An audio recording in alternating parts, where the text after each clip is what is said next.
நாம் ஒருத்தருக்கு செய்யக்கூடிய உதவிகள் நிறைய இருக்குது. எத்தனையோ வகையான உதவிகள் இருக்கு. சின்ன கொடுக்கறது உதவி, ஒரு தொழிலுக்கு ஏற்பாடு செஞ்சு கொடுக்கறது உதவி, ஒரு வீட்டுக்கு ஏற்பாடு செஞ்சு கொடுக்கறது உதவி, ஆடை இல்லாதவங்களுக்கு ஆடைக்கு வழி செய்யறது உதவி, இப்படி பல உதவிகள் இருக்கு. இந்த எல்லா உதவிகளும் துனியா அடிப்படையில் உள்ள எல்லா உதவிகளும் தற்காலிகமானது. எல்லாத்துக்கும் நன்மை இருக்கு. நிச்சயமாக இன்னொருவருக்கு எந்த அடிப்படையில் உதவி செஞ்சாலும் அல்லாஹ் நன்மை தருவார்.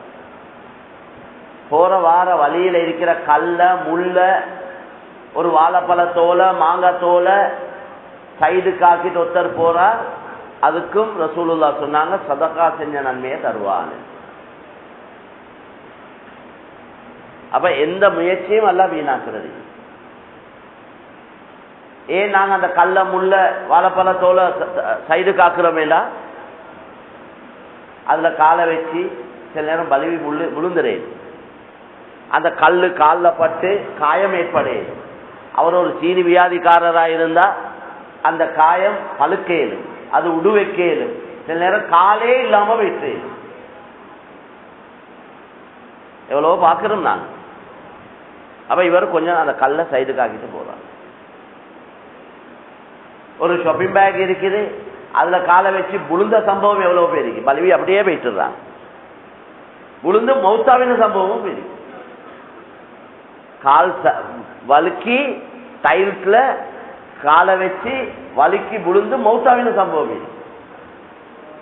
அப்ப இஸ்லாம் எவ்வளவு அழகான மார்க்கம், எவ்வளவு அழகான புத்திமதிகளை சொல்லி தந்திருக்கு. நாங்க ரோட்ல போக்குல வரக்குள்ள ஒரு முஸ்லீம் என்ற அடையாளத்தோட ஒருத்தர் இப்படி ஒரு வேலையை செஞ்சா 4 பேர் இவரை பார்க்கிறாங்க. அதே இவர் ஒரு முஸ்லீம் இப்படி ஒரு நல்ல வேலையை செஞ்சுட்டு போறார். ஒருவர் வாகனம் ஏதாவது ஒன்று நடந்துட்டேன்னா உடனே கொஞ்சம் நிறுத்தி எங்கட வாகனத்தை கொஞ்சம் அங்கனையே போயிட்டு கொஞ்சம் சூரத்தோட இஸ்லாமிய அடையாளங்களோட அங்கனைக்கு போயிட்டு அவருக்கு ஒரு உதவி செஞ்சா பார்க்கிற 4 பேருட உள்ளத்துல இஸ்லாத்தின் மீது நல்லெண்ணம், முஸ்லீம்களின் மீது நல்லெண்ணம் உருவாகும். அடிப்படகொலை மட்டும் எல்லாம் நிறைய வேலை செஞ்சாங்க, அப்படித்தானே? அடிப்படகொலை பந்தலைக்கு போகணும், சாப்பாடு கொடுக்கணும், அப்படி செய்யணும், இப்படி செய்யணும், பந்தலைய துடைக்கணும், அதை கழுவணுமா, எல்லா ஜாதி வேலையும் செஞ்சாங்க. அடிபுல கொலை, அடிக்கு பயந்து. அப்ப அது செஞ்சதெல்லாம் அடிக்கு பயந்து. இப்ப அடி இல்லை, இப்ப செய்யணும், ஹிதாயத்துடைய நீயத்தோட செய்யணும், ஹிதாயத்துடைய சிந்தனையோட செய்யணும். இந்த தீன் முழு மனித சமுதாயத்துக்கும் போய் சேரணும். ஒவ்வொரு அடியானும் களிமாவோட மௌத்தாவோனும், ஒவ்வொரு மனிதனும் நரக நெருப்பிலிருந்து தப்போனும், ஒவ்வொரு அடியானும் மேலான சொர்க்கம் போகணும் என்ற நீயத்தோட தான் எங்களோட சகல வேலை வெற்றியும் செய்யும். இன்னைக்கு முழு உலகத்திலேயும் இஸ்லாம் ஒரு பயங்கரமான ஒரு மார்க்கம்.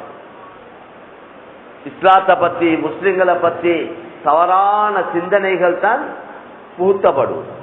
மீடியாக்களின் மூலம் வேற வேற பல அமைப்புகள்ல எப்படி எப்படி எல்லாம் மக்களுக்கு செய்தியை கொடுக்கலுமோ அந்த எல்லா வழியிலையும் முஸ்லிம்கள் பயங்கரவாதிகள், முஸ்லிம்கள் கெட்டவர்கள், இஸ்லாம் இப்படியாக ஒரு மார்க்கம், இஸ்லாம் ஒரு ஒரு பாரமான மார்க்கம், மக்களுக்கு கஷ்டமான ஒரு மார்க்கம் என்ற கருத்து தான் முழு துனியாலையும் பரப்பப்பட்டு கொண்டிருக்கு.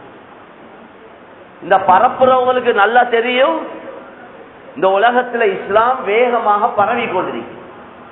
இந்த இஸ்லாம் உலகத்துல வேர்ல்ட் ஃபாஸ்டஸ்ட் ரிலிஜன் என்று நீங்க கூகுள்ல அடிச்சு பாத்தீங்கன்னா உலகத்துல வேகமாக பரவி கொண்டிருக்கிற மார்க்கம் எதுன்னு பார்த்தா இஸ்லாம்.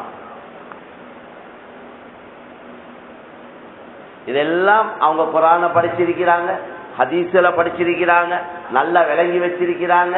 அதனால எப்படி எப்படி இத தடுக்கலும், எந்த முறையில முயற்சி செஞ்சா இதை நிறுத்தலும், அதுக்கு முயற்சியெல்லாம் செய்யறாங்க. இவங்க எல்லாத்துக்கும் அல்லாஹ் பதில் ஒன்று கொடுத்துட்டான். யுரீதுன லியுத்ஃபிஉ நூரல்லாஹி பிஅஃவாஹிஹிம் வல்லாஹு முத்திம்மு நூரிஹி وَلَوْ كَرِهَ الْكَافِرُونَ.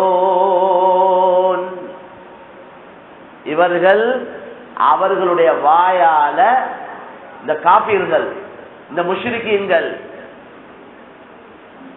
அல்லாஹ்வுடைய வெளிச்சத்தை அவங்களோட வாயால ஊதி நூக்க பாக்குறாங்க. யுரிதூன லியுத்ஃபிஉ நூர் அல்லாஹ், அல்லாஹ்வுடைய நூரை வாயால ஊதி நூக்க பாக்குறாங்க, அதுக்கு நூக்க விரும்புறாங்க என்று சொல்லிட்டு அல்லாஹ் சொல்றான், வல்லாஹு முத்திம்மு நூரி, அல்லாஹ் அவன் வெளிச்சத்தை பூர்த்தியாக்கியே தீருவானா. அவன் வெளிச்சத்தை அல்லாஹ் பூர்த்தியாக்கியே தீருவான். வலவ் கரிஹல் காஃபிரூன், இந்த காபிர்கள் வெறுத்தாலும் சரி, இன்னொரு ஆயத்துல இந்த முஷ்ரிக்கீன்கள் வெறுத்தாலும் சரி, அல்லாஹ் அல்லாஹ்வுடைய வேலையை செய்வான்.